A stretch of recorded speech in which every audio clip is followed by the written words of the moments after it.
Hi everyone, welcome to my channel. Today I'm going to show you how to make this wire-bound coloring book. So let's get right into it. So the first thing you're going to need is double-sided glossy cardstock. This is for your cover. If you are making a coloring book just for yourself at home, you might not necessarily need this, but if you are making it for small business purposes, it always looks good to have a nice cover like this. For all of the other pages inside of the coloring book that you're going to be actually coloring, I would recommend 100-pound weighted cardstock.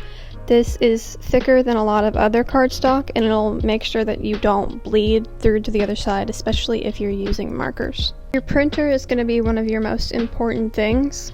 If you're doing this just at home for yourself, you probably don't need a printer like I have, but if you are doing this for small business purposes, I would recommend an ink tank printer, and that's because the ink is in a tank rather than a cartridge, and those will last a lot longer than a cartridge. The printer I have is a Canon PIXMA G6020.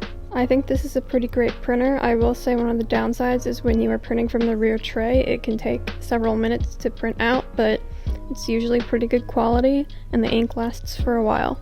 The last thing you will need in order to make a coloring book is a binding machine. This is a Raisin TD-132. It is a wire binding machine. It can punch up to 12 pieces of copy paper, but if you are going to punch thicker paper like the 100-pound cardstock, I would recommend doing one at a time or maybe a couple at a time. You do not want to break the machine.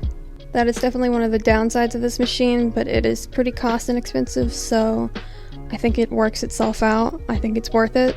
Also, you will need binding. This binding is bigger in diameter than what comes with the machine, but the machine does come with binding.